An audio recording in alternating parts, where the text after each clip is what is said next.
Hey guys, in this video, I'm gonna show you how to earn money from Play Store app. So let's get into it. You can earn money from Play Store by first uploading your app.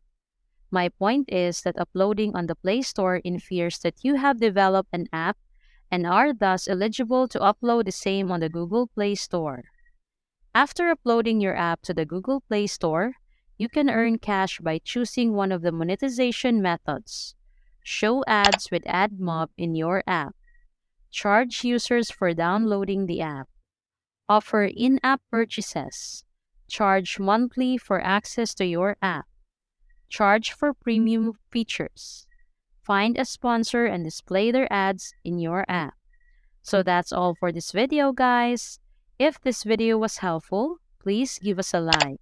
And don't forget to subscribe to our channel so you don't miss out our new uploads. Thanks for watching, and I will see you in the next one.